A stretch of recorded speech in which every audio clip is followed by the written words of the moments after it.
Keeping your lawnmower blade sharp is very important when it comes to the health of your lawn. Today I'm going to show you how to take a lawnmower blade off, just a normal, ordinary lawnmower, sharpen it, and then put it back on, and some of the different methods you can use with sharpening your blade. So let's get started.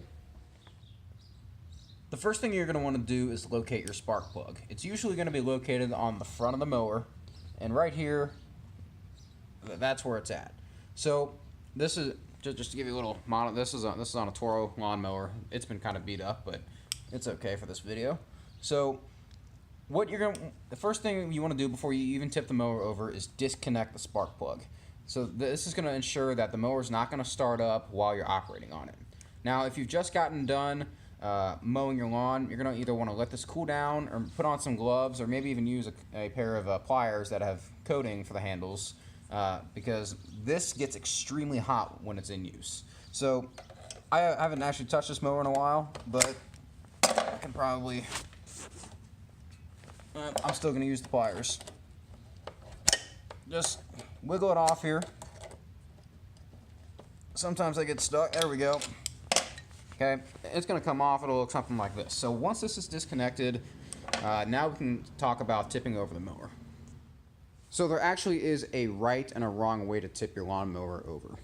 What you want to do is have the oil dipstick down. So this is very simple to do. Find where you put your oil in. Okay, this one here. You know, it should say oil or have a yellow cap on it. You want this to go down. Okay, you don't want it to be up. So to make this a little bit easier to show, take your mower, tip it so the oil stick is down. Okay, the reason we do this is so oil isn't draining all over the place and isn't getting in places where it doesn't need to be. So let's talk about the hardware that we're going to need in order to actually take the blade off. We're going to need something to actually chalk the blade with. In this case, I use a piece of 2x4. I can just stick it right in there, and I know that the blade isn't going to move. You're also going to need some type of ratchet, optional with an extender. This is probably going to work best. You're going to get the most torque. Optional, also maybe want to grab a putty knife. Since we're going to have the blade off, this is the perfect time to clean out the underside of the deck. As you can see, there's a lot of buildup on this mower here. Scrape it all out so that way your mower gets proper suction when you're actually mowing, and you're going to achieve a cleaner cut. So basically, to do this, take a piece of 2x4 and stick it right in the deck. Grab your ratchet, and so we're going to turn this to where it hits, and then it should just come off. You do want to have one foot on the 2x4 to hold it down, and then it will come off. So now that we have our blade off, let's go ahead and do a quick inspection just to check out the blade and make sure that everything's all right with it. So you want to go along both sides of the blade and just make sure that there's no major dips, cracks, bumps, or anything that looks uneven. Next thing you want to do is also check to make sure that the blade isn't warped at all. And just take a quick overview, both sides, and just make sure nothing's, dinged, cracked, or anything that you think may break off. If you're seeing any of this, it's going to be best to go ahead and replace. This blade here, it looks just fine to me, so we're going to go ahead and talk about sharpening methods. So there's a number of different ways people like to sharpen their lawnmower blades. The first one is they like to take a file, like a big, thick metal file, and they'll just manually grind one side or both sides of the blade until it's sharpened. I'm not a big fan of that because it takes a long time to do, and like I said, it's going to be very time consuming. The second option is a bench grinder. So if you don't know what any of these are, you can always Google them. I don't have a bench grinder here, if not I'd show you. But people set up a bench grinder, grind up both sides of the blade, make it sharp, and everything will look great. Bench grinder is going to be your most expensive option, and it's also going to be the biggest product that you would have to buy, and it's going to take up a little bit more space than what a file or my personal favorite option is. And that is a good old angle grinder. So I picked this up for $15 at Harbor Freight. So it's very affordable, and anybody can do this. And like I said, it's very small, so you can store it on a shelf or in a small box somewhere, and it's just very convenient to have one of these. So let's talk about how to use this. When using an angle grinder to sharpen your lawnmower blade, you want to either make sure that you are, one, outside and away from objects, or two, if you're in, say, like a garage or a basement, you have nothing flammable around, because sparks are going to fly all over the place when you're using an angle grinder on metal. So that's one big safety tip. Another thing is you want to put on some safety glasses, because sparks will fly, they will hit you in the eye. I've done it before. It's not fun. I would highly recommend safety glasses. So when people sharpen their blades, sometimes all they do is they just run something right along the bottom of the blade here. Okay? That's not the way you want to do it. You actually want to sharpen from the top here to the bottom. You want to sharpen this entire thing. So when a blade comes from the manufacturer,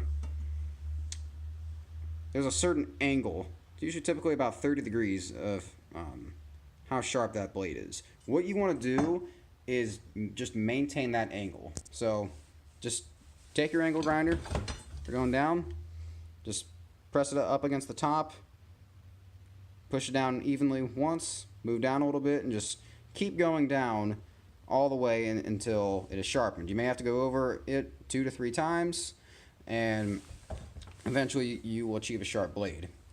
So a little trick of the trade, what you can do is sharpen this side once, and then just very lightly take your angle grinder and sharpen just right across the top of the other side. I will caution you, this does take away just a little bit of the strength of the blade, and you may have to sharpen just a little bit more often than what you would if you didn't, but it saves you a lot of time. So that's just a personal preference of what you like to do. One final thing to make sure before you put your mower blade back on is to make sure that the blade is balanced. So this means that the weight on one side is equal to the weight on the other side. And this is important so your spindle doesn't get messed up and you have to replace parts on your mower, and then there's breakdowns, and you're just going to be avoiding a whole lot of problems on down the road. So there's no reason to actually go out and buy a blade balancer, because you can make it something very similar to what I have right here. So I just have my sawhorses. This is just for demonstration purposes. You can even just take the screwdriver and just hold it up and it would do the same thing. But here I have a screwdriver just clamped down just to hold it steady. Take your blade and put it right on the end. Okay, and then just leave it right there. Okay, as you can see, this blade, it's not moving up and down, left or right, so we know that this blade is balanced, and we can do the same thing. Yep, this is balanced. If your blade is moving up and down, or if you let it go and it starts to move, okay, you know that your blade is imbalanced, and you need to go back and take off a little bit more on whichever side is heavier. So, and you'll be able to tell. You'll be able to let the blade stop, and whichever side is sinking down, that's the side that you just need to go maybe over the top of the blade again. Maybe just take some right off the top here and balance that out, so that way you're not going to have spindle problems down the road. Okay, once your blade is balanced, you can just put it back, the blade back on in reverse order. Don't forget to put your spark plug back on, and you should be good to go with a sharpened blade. So a couple other things before we wrap up this video. First one, how often should you be sharpening your lawnmower blade? That I really can't give you a basic timeline for. It could be every month, it could be every other month, depending on the size of your lawn and how thick your grass is. There's a lot of different factors that play into that. So a good way to tell is if you've just cut your lawn and you're seeing that grass is, it looks a little bit yellow at the top, or the tops of the grass blades are kind of jagged, you know that you need to be sharpening your blade. So that's basically how you can tell whether or not it needs sharpened. Here at my company, we sharpen our blades every single day. So if you hire us, we're never going to be cutting your lawn with a dull blade. Second thing is, should I take my blade and go get it done professionally instead of doing it myself? I'd recommend once a year taking your blade to a mower shop around here, getting it done professionally, because they have an actual machine that will help maintain that angle a lot better that we had talked about earlier. And it's just good to have it done with one of those machines. I'd say once a year. So those are just a couple things you may want to be looking out for when determining whether or not to sharpen your blade or who to get it done from. So if you enjoyed this video, give us a thumbs up. If you need anything or would like to sign up for one of our services, give us a ring or visit our website and fill out a form. We'd be happy to help out.